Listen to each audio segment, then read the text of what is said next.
దీనికి వచ్చి వారున్న పట్టణాన్ని, వారున్న దేశాన్ని, వారున్న మందిరాన్ని, వారు కట్టుకున్న దేవుని మందిరాన్ని అన్నింటినీ పాడు చేసి అన్నింటినీ ధ్వంసం చేసినట్టే వాక్యాలను మనం చూస్తాం. అంటే ఇశ్రాయేల్ ప్రజలకు ఆ నిస్సహాయ పరిస్థితులు ఉన్నారు. అంటే ఎటువంటి సహాయం చేసే ఎవరు లేరు. వాళ్ళకి ఆ చుట్టుపక్కల చూసినప్పుడు ఆ వీధుల్లో కూడా రక్తం నీరులే పారుతున్నట్టుగా ఆశపాస్తూ ఉంటారు. అంటే ఆ శత్రువులు వారి మీద దండెత్తి వచ్చినప్పుడు శత్రువులు అందరినీ చంపేసి చాలా మందిని వాళ్ళు నాశనం చేసి పట్టణాన్ని నాశనం చేసి ఆ పట్టణంలో లేని వాటిని దోచుకొని ఆ యొక్క దేవుని ఆ మందిరాన్ని పడగొట్టి మందిరాన్ని నాశనం చేసినట్టుగా చూస్తాం.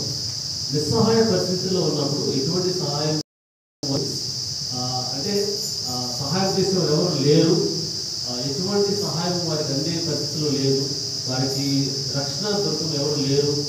వారి తరఫున పోరాడేవారు ఎవరు లేరు. వారి తరఫున నుంచి వాళ్ళు ఎవరు లేరని ఒక హోప్లెస్ అంటే సిచ్యువేషన్ ఉన్నప్పుడు ఆసాపు ఈ కీర్తనని మనం చూస్తాం. అంటే బబులోను ప్రజలు ఆ దేశం వాళ్ళు దండెత్తి వచ్చి ఇశ్రాయేల్ బాధించినప్పుడు రాయబడి కీర్తన చూస్తాం. అయితే ఈ కీర్తనలో మనం గమనించాల్సిన ఇంకొక విషయం ఏంటంటే సహాయము లేనప్పుడు, అంటే ఎటువంటి సహాయం లేనప్పుడు, నిస్సహాయ స్థితిలో ఉన్నప్పుడు దేవునికి మొరపెట్టినప్పుడు దేవుడికి సహాయం చేస్తాడు. అంటే ఎటువంటి పరిస్థితుల్లో మనం ఉన్నప్పటికీ అంటే కొన్నిసార్లు మనకి మన ముందు ఎటువంటి దారి కానున్నప్పటికీ, అంటే ఎటువంటి దారి లేదు, ఎటువంటి నిరీక్షణ లేదు, లేదా ఎటువంటి సహాయం చేసే స్థితి లేదు, ఎవరు కూడా నా వైపు చూసేవారు లేదు, ఎవరు కూడా నన్ను పట్టించుకునేవారు లేరు, ఎవరు కూడా నా మొర ఆడేవారు లేరు, లేదా ఎవరు కూడా నా సహాయం చేసేవారు లేరనే పరిస్థితిలో ఉన్నప్పుడు కూడా దేవుడు మనకు సహాయం చేస్తూ ఉంటాడు. అంటే మనకి కొన్నిసార్లు మనం చేసే ప్రార్థనకి జవాబు రాకపోవచ్చు, లేదా మనం కొన్నిసార్లు మనం అడిగే విజ్ఞాపనకి మనం చేసే ప్రార్థనకి దానికి అంటే దాని రిజల్ట్ కనబడకపోవచ్చు, కానీ దేవుడు మన ప్రతి ప్రార్థన ఆలోచిస్తున్నాడు. సరే కొంత లేట్ కావచ్చు.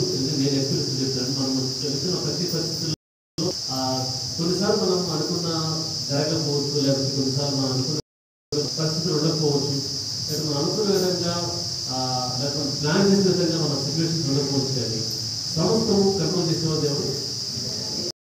కంట్రోల్ చేయడం వ్యక్తి మన స్థితిని, మన పరిస్థితిని మార్చలేని వాడు దేవుడు. కాదంటే మనకి పేషెన్స్ కావాలి, నిగ్రహం కావాలి, వెయిట్ చేసి దేవుడి మీద ఆనుకొని దేవుడి మీద విశ్వాసం కలిగి దేవుడి మీద ఆనుకొని దేవుడు మొరపెట్టినప్పుడు దేవుడు తప్పకుండా మన స్థితిని, మన పరిస్థితిని మార్చుకునే దేవుడు.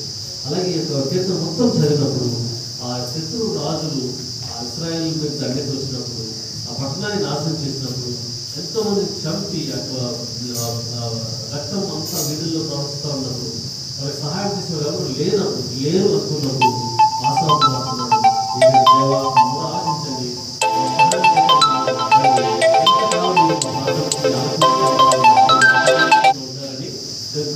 మనం చూస్తాం. ప్రతి పరిస్థితిలో దేవుడు మన వైపు చూస్తున్నాడు. మన ప్రతి పరిస్థితి దేవుడికి తెలుసు. మనం దేవుడి సన్నిధికి రాకముందుకే దేవుడికి మన తెలుసు కదా. మనం దేవుడి సన్నిధికి వచ్చి మనం మోకరించి లేదా మనం ప్రార్థన చేయక ముందుకే దేవుడి సన్నిధికి మన విజ్ఞాపన తీసుకురాక ముందుకే దేవుడికి మనం తెలుసు. కాబట్టి దేవుడు మన ప్రతి ఒక్క స్థితిని మార్చుకున్న దేవుడు. కాబట్టి ఆశాపు దేవుడికి విజ్ఞాపన చేస్తున్నాడు. ఇదే ప్రార్థన లేదా ఇదే విజ్ఞాపన మనం కూడా చేసినట్టయితే దేవుడు మన ప్రార్థనలు సిద్ధంగా ఉంటాడు. దేవుడు ప్రతి పరిస్థితిని, మన ప్రతి సిచ్యువేషన్ని మార్చడానికి సిద్ధంగా ఉంటాడు.